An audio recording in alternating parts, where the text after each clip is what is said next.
I'm not too sure if you have any thoughts on that one, but seeing that Lulu ban though would potentially leave us into some options like that of Hmm. the Alistar, Braum, and maybe even Rakan, which is so far for today I'm not really seeing very successful right now. I think overall, Kennen is a great ban. He did get nerfed, and I think that people kind of forgot about the electric rat. But the electric rat is still really good because he's not created now for damage, which he still does an insane amount of damage, by the way. But he's there to create an opening for your team. He's very similar to, for example, a Malphite, but instead of having a knock-up, it's a stun, an AoE stun. So you want to see Kennen as still this big, engaged potential character with some good damage to back it up, and he's got a great laning phase. So I think Kennen is really strong. Strong enough for ban? I do not know, but I think it's still really worthwhile picking up for your team. Followed up was actually Lulu, then Lee Sin, Aurelion Sol, Akali, and Miss Fortune. So you said at the start of the stream, right, you wanted to see Miss Fortune potentially banned because a lot of picks and a good win rate. That's a good reason to ban it away. Yes, for sure. Finally, Miss Fortune getting banned in this game, or at least here in the tournament. But here we go. In the pickings, Oriana first pick for the side of Killer Gaming, and who actually banned out that Aurelion Sol? It was Adversity. It was Team Adversity. So this leaves us to a question that what could be the pick for the mid lane on the side of Team Adversity? Oh, yeah, Alistar. I'm happy. I'm an Alistar one trick, so basically I'm a disgusting support. That's what I try and say. But they're going to be pairing up also Kai'Sa with Alistar. It's a great combo. They work together extremely, extremely well. One brings peeling and good engage. The other one's got some really good damage and a little bit of mobility also with that ultimate for the Kai'Sa, which is going to hit that power spike towards level 8 with 2 tier 3 items under her belt. So you're looking at Kai'Sa as a more late game scaling character to get ahead and potentially dash out the entire team. But here we go. Olaf and Gragas, two Vikings, two very bearded men are going to get picked up for the composition of Killer Gaming. And their engaged potential now, paired up with the Orianna that can CC from the backline, is going to be out of this world, Kasaya. Yes, for sure. We can see in here the side of Team Adversity is still deciding on which junglers they're going to be picking. They hovered on the Lee Sin, they hovered on the Graves, and now they have decided to just go on for the Jarvan. So now they've got a Jarvan on their side. We might potentially see or assume what kind of play they would want to do. Even so, if they pick that Camille, looks like they would want to go for a pick off. So two champions in here. Actually, we can even say 3 because of that Twisted Fate, able to go for a pick off or a secure on a specific target, and just allow maybe that Kai'Sa to free hit from the backline. The question is, who could it be? It could be the Draven potentially, and just stop the Draven from going online earlier on. This Draven is going to be, as you just said, really early on, he's going to be the win condition coming out from Killer Gaming. If he falls behind, he's going to be rendered almost useless for the late game. Yeah. But regardless, here Draven is going to be great early game. So Alistar, Kai'Sa, they're going to have to be very, very careful. Unless they have a little bit of a lane swap, which they could do. It is something you see happen from time to time with Draven, where you know he's really powerful early game. So you just lane swap for the first 2 to 3 minutes. Bully the opposing top lane and try and get ahead through that by getting a lot of CS. Also feed it directly into your main ADC and then switch back to your respective lanes. But there you go. The match is going to be set. The draft is going to be done. And I got to say, I'm impressed to see Team Adversity go with a Jarvan because looking at their draft, I do not see Jarvan synergize that well with a lot of the players. So from that alone, I believe that here the main intention is to have a great damage dealer, which Jarvan is great at diving and creating opportunities. But here's not going to be about that wombo combo opportunity with them for this game. Yeah, for sure. We'll see about that, though. I'm mostly scared in this one if they actually allow that Olaf to get the kills that he might be needed. But for the meantime, we can see this aggressive play coming up from the side of Killer Gaming. Looks like they want to punish the Jarvan earlier on. Let's see if they will continue on that strat. But they know the location. They were there in the tribe, so they just back away and that's it. Yeah, I think the idea of potentially going for a dive was good. Reason why Jarvan becomes a champion at level 2. Level 1, he can't do much. He's like, yeah, I put the banner down. Wait, I can't dash at it. Oh, damn, you can't do anything. So the thing is, I think that's great that they are trying to still look for opportunities and get some info. But though, I talked about a potential lane swap happening here. That is indeed what we're seeing. We're seeing the side of Draven and also this Braum going to be going to the top side, trying to feed some good gold and potentially some good team fighting potential into the Draven. So I think that to use this early game, that is great. But unfortunately, in the other matchup, there's going to be Alistar versus also this Kai'Sa. And talking about Alistar, he's already roaming into the mid lane, going to bump back Pickumin. Knockup follows up as he is level 2. Pickumin's going to get the golden card. He's going to have to flash away. Pops the shield too. He's really close, but will be able to survive despite getting ignited away. Man. And now the stun of the Braum with his passive is coming on through. And this is why Braum is so good early game. And they get the last basic attack. And that will be first blood for Olaf. That is not good for Team Adversity. Definitely. And I just want to mention, this is the, I don't know, this is the, I think the end time that I see Gragas as well as the Orianna being in one side. That's gonna hurt a lot, especially later on. And that first blood going on to the Olaf, that's gonna be looking scary. But not discounting Team Adversity as of yet, because this is just the first minute of the game. Lots of things can still happen. There we go, just a little bit more push. So they're still going to keep in that Draven Masogi into the top side. So he has been farming pretty damn good. If we look in terms of gold, he's up to already 1,700 compared to the enemy that's also at 1,700 for the Kai'Sa. So not able to fully use that split. I thought they would shove it a little bit more, but at the end, the advantage is taken on top of the Camille. So that is definitely all they are looking out for, as they're going to be 200 to 300 gold ahead on that respective matchup. This is just kind of weird though. I mean, it was Olaf who got the first blood a while ago. They should have been able to secure the 2 scuttlers from both sides. But apparently it still went onto the side of Team Adversity.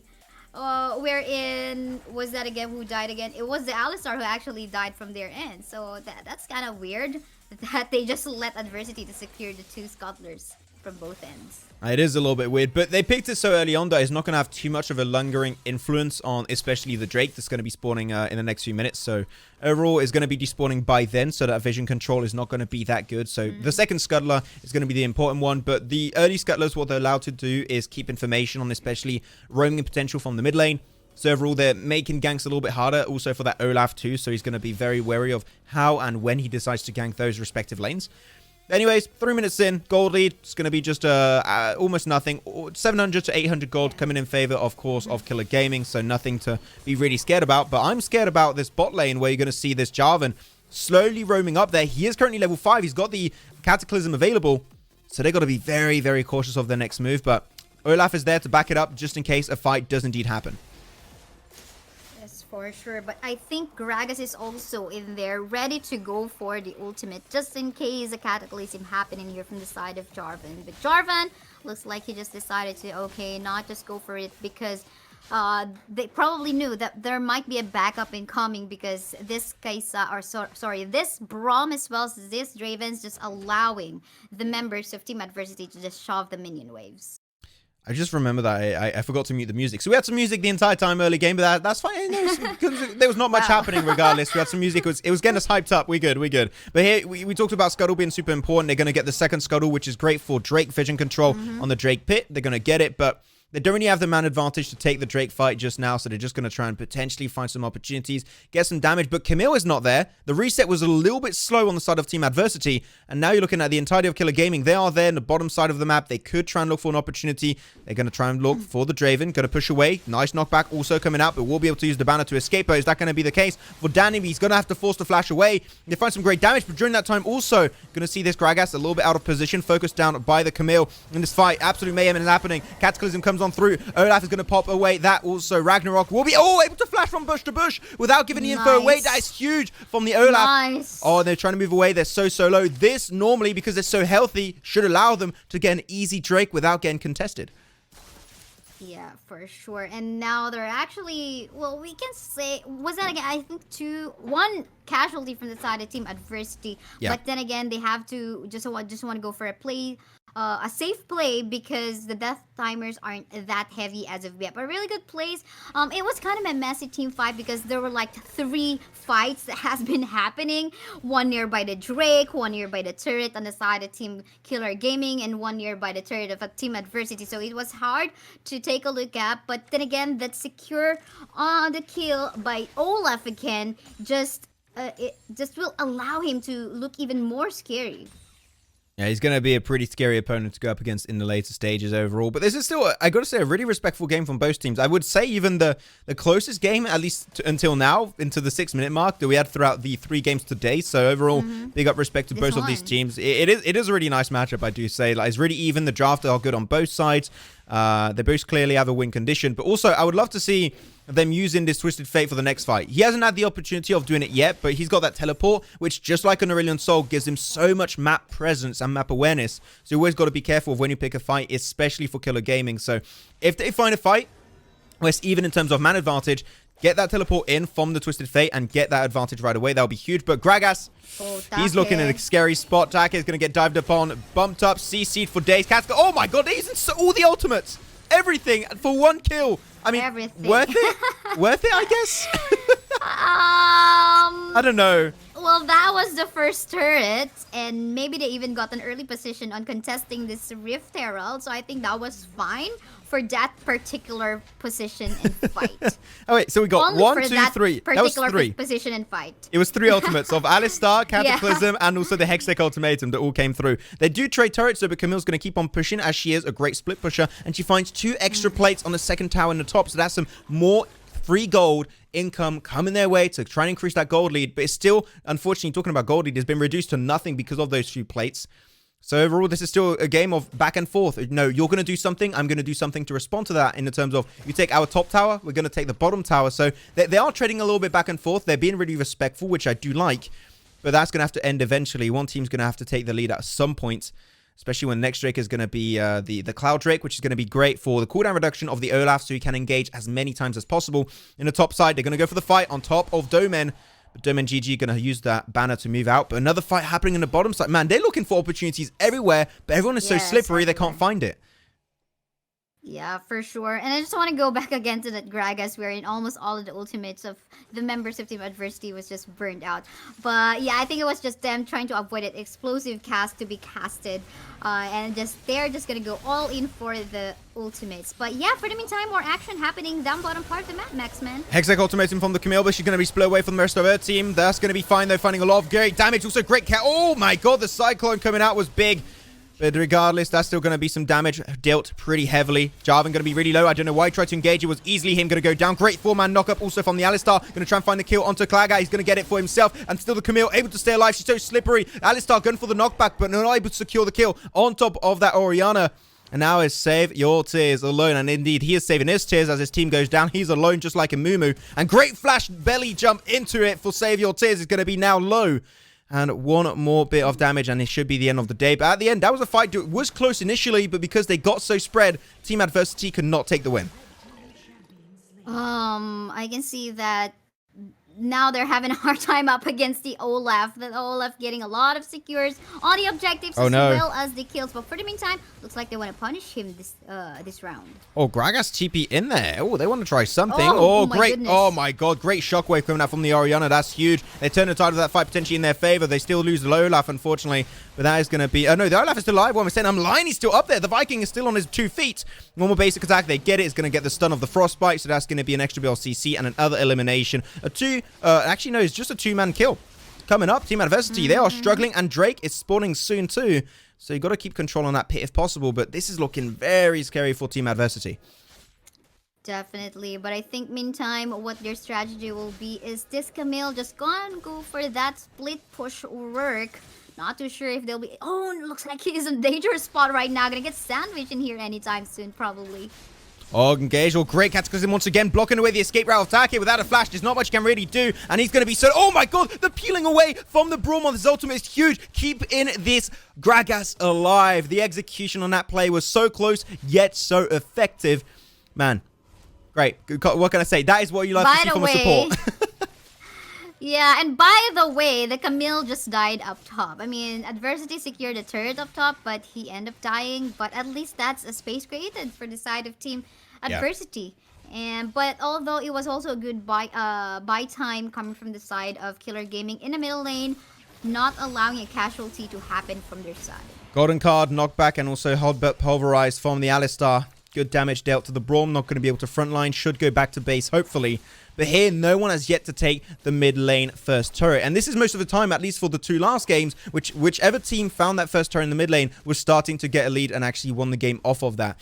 So overall, things are looking pretty cool for both sides. They're definitely trying to look for that opportunity. But you mentioned it earlier, Kaisa, the fact that the first 5 minutes are the most important. Allow you to get ahead and potentially win the game off of those initial 5 minutes. But here, both teams are on the exact same spot. They understand how important this early game is. So for that alone, these teams fully deserve respect. But I like this decision. Yes. Coming from the side of Team Adversity, they know that they are starting the Dragon in this one, but there is an answer coming from Killer Gaming. No, we're not going to allow you. We're going to be stopping you from that take on the Baron pit.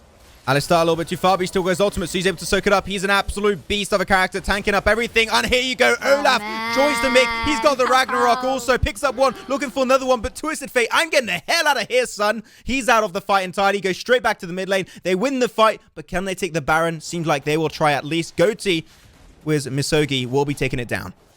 Oh, no, they're not? Ooh, no, they're not going to go for it. They saw that, well, there's a split push coming from the top side, and at the same time, they could have shoved the mid and just make sure that go for that other objective first. Because maybe they're thinking, okay, we're going to be securing the dragon, but because the cooldown on the death timers are not that high as of yet, they maybe might have the chance in losing a dragon for themselves. That is true, but now it's 2 Drakes. Got a Cloud Drake and an Ocean Drake. The next one is going to be a Mountain Drake. So no Infernal Drakes for the time being. We'll take a little bit of time before that one comes on the menu. But Camille, she's continuously trying to split push, and she's looking for an opportunity to maybe crack on open the enemy base, which would be a great opportunity to backdoor later on if they want, because they are not looking good so far. And Camille, talking about her split pushing, she just teleports instantly over to their blue side and looking for an opportunity to find a way. Great Cataclysm. Going to have to force a flash minimum from Take, but Take trying to body block it. Going to pop the ultimate to try and buy some time and peel away. But unfortunately, so many resources once again used for Take to take him down. That's going to be actually 2 ultimates picked up from the Jarvan and also from the Kai'Sa. They find it, but the Baron gets snatched away. So that would say we're not worth 1 kill as they lose the Baron, and now they can keep on pushing. That is so true. There was an attempt for the side of that Twisted Fate, though, to go for a steal. But, well, that's gonna be some luck in case he will be able to do that. So, but then again, I still like what Team Adversity is doing in here. Despite them losing the lead, they still continue to go for that other lane pressure. You know, they still go for the split push work, but he needs to be very mindful as to when he needs to back away, because he keeps on getting sandwiched since a while ago, and this might potentially happen again if he doesn't become mindful about the minimap. I just want to see this mid lane turret forward. It's literally just one play. It's 1,200 HP. Finally! Thank you so much, Killer Gaming. They're looking for a second one. I mean, they can. There's not many enemy characters currently there. There's only a 2-man team. Is going to be Jarvan and also the Camille. Going to go for the Cataclysm Teo, taking a 2v3. This is a little bit risky. Braum with some great CC, but Twisted Fate going to re-engage on the fight, teleporting in to try and get some extra damage on through.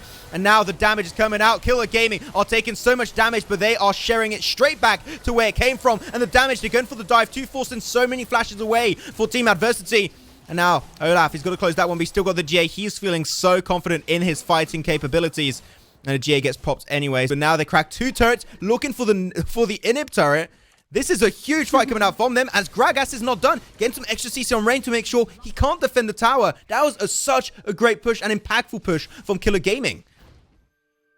Here's the thing. You mentioned a while ago that Olaf is just so aggressive and just confident about what he does. He's got all the reason. First of all, he didn't get countered. A while ago, we were talking about, okay, Graves is actually a good, not really a direct counter, but an indirect counter up against dealing with Olaf. So that's one thing that Adversity doesn't have anymore. At the same time, they don't have an exhaust in their team. That's one good spell to actually counter the Olaf too. And I was actually waiting for that Kai'Sa to build up a Mortal Reminder. Up until now, it's not there. Oh, the tower, they're not able to pop it. It's got 78%. Oh, there you go. They finally connected. The tower's going to go down. But unfortunately, 1 tower for 2 death, potentially 3, forcing a flash away for that one is going to be very scary. Save your tears into the mid lane. Unfortunately, he doesn't have a lot available in his kit right now. He's out of mana. He can't escape. Having to flash away. The stun connects on the passive of Braum by this Draven. And he's going to get barely enough mana to be able to just pop over the wall and make it out, but he's still out of mana. And Olaf, he's just running it down. Though, great use of the Honey Fruit. Going to give him some extra build mobility. We'll be able to tank up a bit more, but now the passive of Braum has been procced up once again. He's going to go under tower, knows what is coming for him, and gets picked up by the Gragas. One tower in mid lane for so many players getting killed. I'm going to say that was not worth it for Team Adversity. That's for sure. And look at this one. The GA of that Olaf's not even getting popped up as of yet until now. And even going for the glory for his Boots enchant was actually a confident play this time. We know that if an Olaf actually goes for this enchant, then again, he knows that he's on the lead. And he knows that he can actually just go for it. Because again, there's no counters on the side of Team Adversity to just stop the Olaf from just going ham everywhere.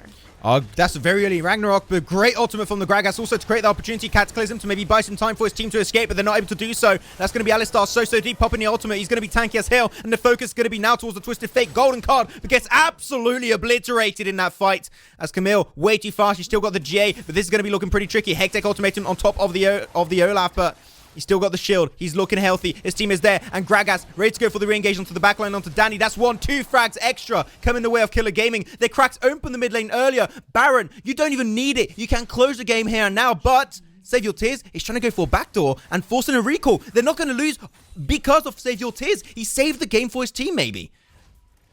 They can end this in this game. Maybe. I mean, even if the Camille tried to go for a split push work, I don't think it will be enough. Maybe he'll just let himself die under the base, and here we go. Team Killer Gaming winning this game. Nice try still though from the side of Team Adversity. I did have a little bit of a scare from Killer Gaming. I thought I was seeing everyone backport. Like, oh, they're all backporting for one person. You don't have to, but they stopped it. Like, oh wait, we don't have to. We just have to anymore. So we're just gonna send one. Yeah, just to make one sure. person would definitely be fine, just to make sure. Yeah. And look at that. RKDA in here, 10:05 on the Olaf. To be honest, lots of things wrong happening here from the side of Adversity. The draft, the itemization, the spells that has been used are wrong. If you are gonna be allowing your opponent to pick an Olaf, if you don't have a Graves, if it's banned, maybe at least go for an exhaust, at least one of your teams, or one or two. And at the same time, the Mortal Reminder, I think it was built late. I was actually expecting that at least to be the second item for the Kaisa, but he just go for a decision and a Mortal Reminder right after 3 items. So yeah. Anyway, I think still nice try. I mean, I like the split push work coming here from the side of Camille. Yeah, she was trying her really best, and also Camille is one of the best split pushers in the game currently because she's got some great empowered basic attack abilities that she can just easily pop the tower down, and also great mobility to be able to be very slippery, make it back into the jungle, cross those walls. It makes it super easy for her to remain alive and sustain herself. But unfortunately, split pushing is not always going to win you games. It does a lot, but this was not going to be an opportunity for them. And you mentioned the exhaust too. Not having an exhaust was going to be a big issue to take down Goatee on that Olaf, so that is something you got to think about. And it did get some anti-heal too from in the shape of this Alistar that was going for a little bit of anti-healing. But unfortunately for him, he was not focusing down Goatee that much because he had Ragnarok and he put his focus on other characters. And remember, when you do that, your anti-healing has almost no influence. It sure has a little bit of an impact, but that's it. And also, I wanted to talk and bring this up because I saw the chat also talking about this, and I think it is worth mentioning. Take, one hell of a tanky Gragas. They were trying to focus him down, and he would just, no, you're not going to do anything. I'm just purely here to bring CC to the table for my team and bring some slows also on the enemy team with my barrels. And he did that perfectly. You don't need extra damage when you have also an Orianna, an Olaf, and Misogi doing so much goddamn damage in that game. And talking about damage, we're going to check it out. And of course, Misogi, Goatee, and Pikumin, both, all 3 of them are going to be up there, of course, in terms of damage dealing capabilities. So big up to the side of Killer Gaming on that game. The stats speak for themselves. Yes, for sure. And I just want to go back onto the Gragas, by the way. So for sure, he built himself tanky enough, and at the same time just reserving that explosive cast, because 3 champions from the side of Team Adversity are actually able to pick off a target, at least provide some hard CC up against individual targets. So I think that's good way for Team Killer Gaming to at least provide themselves some sustain in terms of team fights. I have to agree on that one for sure. But you know what? We're going to go back to our casters again. Boom. Transition. No, sir. That transition is sick, by the way. I do have to say, congratulations to whoever made that transition. That is some great work indeed. But there you go. We are now done with our third match of